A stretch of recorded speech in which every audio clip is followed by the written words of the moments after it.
Welcome बच्चों। तो आज हम लोग जो है चैप्टर नंबर 4 का क्वेश्चन से करते हैं, द ओल्ड क्लॉक शॉप का। तो पहला क्वेश्चन दिया है आपका कि व्हाट मेड रे think the visitor was not really a shop. तो क्या आपको मिस्टर रे को ऐसा क्यों लगा जो विजिटर उनके दुकान में आया है वो आपके कहता है विजिटर नहीं है। तो आपको बताना है रे वॉज डम्प एंड लिखा है deaf and dumb but a good जज ऑफ मैन। रे जो थे वो आपके जो डेफ थे और डम थे, लेकिन उनको लोगों को जज करने का बहुत ही अच्छा था आपका।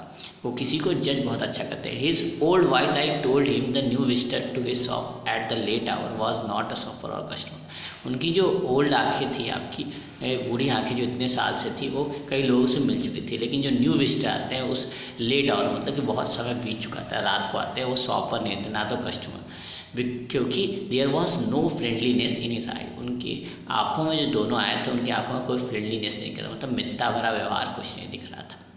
ठीक है, दूसरा क्वेश्चन दिया है why do you think he had come to the shop. आपको ऐसा क्यों लगता है, आपको क्या लगता है वो क्यों उनके दुकान आएंगे। तो the visitor has not come to shop to buy anything. Visitor जो थे वो नहीं आए थे शॉप पे कुछ खरीदने, perhaps intention to loot the owner of his cash. Perhaps जो था उनका इंटेंशन उसे लूटना था ओनर को, मतलब मिस्टर रे को लूटना। He was in dire need for money, शायद उन्हें क्या थी, पैसे की ज़रूरत थी। How did Ray communicate with him. Mister Ray जो थे उनसे कैसे कम्युनिकेट थे। Ray could not neither speak nor hear. Ray जो थे वो तो ना तो बोल सकते थे और ना ही सुन सकते थे सही ढंग से। So he communicate with his customer by writing his message on a note pad. वो अपने कस्टमर से बातचीत करते थे एक नोट पैड पे आपका मैसेज लिख के। The visitor also wrote his reply on paper. और विजिटर जो आते थे वो भी रिप्लाई में उस पेपर पे लिखते थे। आप इसका छोटा आंसर लिखते हैं Ray communicate with by writing message on a note pad. ठीक है, चौथा क्वेश्चन दिया है what do you think the man said to his friend who waited at the door. What do you think, आप क्या सोचते हैं जो आदमी था जो अपने जो था जो डोर पे खड़ा था उसे उस आदमी ने अपने फ्रेंड को जो डोर पे खड़ा था उससे क्या कहा होगा।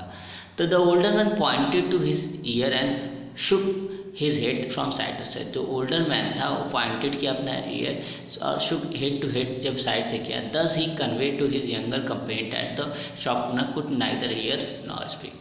वो ये कन्वे करना चाहता था, जो दरवाजे पे खड़ा था उसका साथी, उसे ये बताना चाहता जो शॉप ओनर है वो ना तो आपका सुन सकता है और ना ही बोल सकता है। आई थिंक वही था आपका। Ray was not a pawn broker, why did he lend money to people in exchange for their old watches and clock. तो बोला कि रे जो थे ना वो नहीं थे आपके पॉन ब्रोकर, तो वो क्यों लोगों को क्या उधार देते थे पैसे आपके एक्सचेंज ऑफ ओल्ड वॉचेज और क्लॉक पे।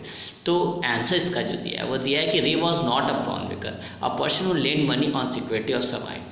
रे तो एक पॉन ब्रोकर नहीं थे, लेकिन वो एक पर्सन हो वो सबको आपका पैसे उधार देते थे सिक्योरिटी पे जो आइटम वो देते थे उनके। He did not lend money on interest, वो यहाँ तक आपका क्या इंटरेस्ट भी नहीं लेते थे जो पैसे वो देते थे। He was however kind and helpful, वो क्या थे आपके काइंड थे, मतलब दयालु थे, हेल्पफुल थे। ही कुड नॉट से नो टू नीडी पीपुल, वो कभी भी जो नीडी पीपुल थे जरूरतमंद लोग थे उसे नहीं करते थे, वो उनकी हमेशा मदद करते थे।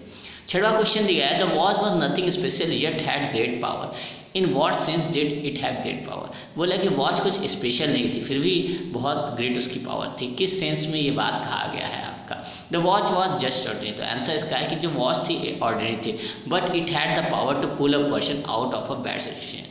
तो वॉच तो ऑर्डिनरी थी लेकिन उसके अंदर इतनी पावर थी कि वो किसी ऑर्डिनरी इंसान को किसी बैड सिचुएशन मतलब कि अगर उसका क्या स्थिति खराब है तो उससे बाहर ला सकती थी। The older man got the money he needed without hurting rate, जो ओल्डर मैन था बूढ़ा आदमी था उसे वो क्या करता रे को तो अपने आवाज़ देता है उसे पैसे मिल जाते जिसे उसे ज़रूरत जितना उसे ज़रूरत थी बिना किसको चोट पहुँचाए रे को। The generous shopkeeper also escape physically injury, ठीक है, और जो शॉपकीपर था मिस्टर रे वो आपका बिना के घायल हुई उन दोनों के चंगुल से आपके क्या छूट जाते, कोई भी उनको नुकसान नहीं पहुंचता।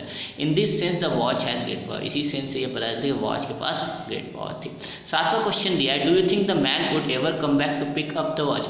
क्या आपको ऐसा सोचते हैं कि वो आदमी वापस आएंगे अपने वॉच लेने के लिए। No it is unlikely the older man would ever come back to pick up his watch. No it is very unlikely, तो ये नहीं हो सकता। शायद ओल्डर मैन वुड, शायद कभी वापस आए अपनी watch. He had after all got a price higher than the watch worth it, क्योंकि शायद ही आए क्योंकि आपका उसे ज़्यादा पैसे मिले थे, उस वॉच के दाम से ज़्यादा ही पैसे मिले थे। When did the unfriendly face of the visitor turn truly friend, तो बोला है कब अनफ्रेंडली फेस द विजिटर का था वो ट्रूली फ्रेंडली बन गया। The unfriendly face of the visitor turn friendly when he got a $50 note for his ordinary watch, he felt obliged and happy. जो अनफ्रेंडली फेस था विजिटर का आपका क्या हो गया, फ्रेंडली तब बन गया जब उसे $50 मिले, आपके $50 नोट मिले उस ऑर्डिनरी वॉच के लिए, और वो काफ़ी ज़्यादा आभार महसूस करने और काफ़ी ज़्यादा खुश होकर मुस्कुराने लगा, तब उसे ऐसा लगा। तो क्वेश्चन नंबर आपके चैप्टर 4 के क्वेश्चन से खत्म होते हैं। आज के लिए इतना है। Have a nice day, good bye.